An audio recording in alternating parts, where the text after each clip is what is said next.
पाठ 7. आपणच सोडवू आपले प्रश्न. समस्यांकडे जर आपण लक्षच दिलं नाही तर त्या अधिक जास्त होतात.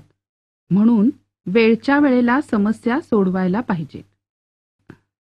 आपल्या गावातल्या किंवा शहरातल्या लोकांना ज्या अडचणी येतात त्यांना आपण सार्वजनिक समस्या असं म्हणू शकतो. परिसरातल्या समस्या ओळखणं ही पण एक महत्त्वाची गोष्ट आहे. सार्वजनिक समस्या ही एकटी व्यक्ती सोडवू शकत नाही. त्यासाठी सर्वांचे प्रयत्न आणि सर्वांचा सहभाग खूप गरजेचा असतो. पहिली समस्या म्हणजे तंटा.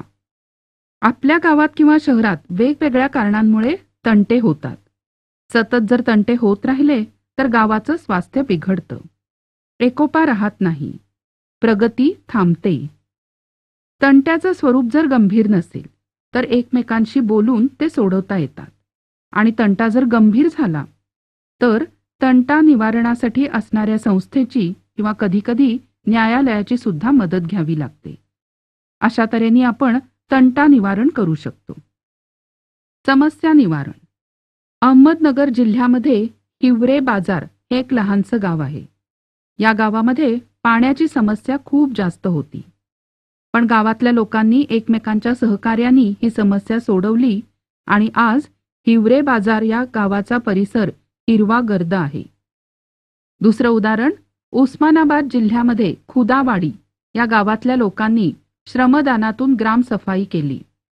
सांडपाण्याचं नियोजन केलं. उकिरड्यावरच्या कचऱ्याचा वापर करून गांडूळ खत तयार केलं. प्रत्येक घरासाठी स्वच्छतागृह बांधलं.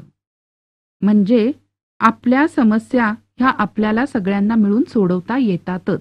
कोणतीही समस्या अशी नाही की जी सोडवता येत नाही. संत गाडगेबाबांनी कीर्तनातून गावाला स्वच्छतेचं महत्त्व पटवून दिलं. राष्ट्रसंत तुकडोजी महाराज यांनी ग्रामगीतातून स्वच्छतेचं महत्त्व सांगितलं.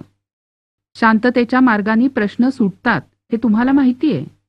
पण यासाठी समाजातल्या सर्व घटकांच्या मूलभूत गरजांची पूर्तता व्हायला पाहिजे.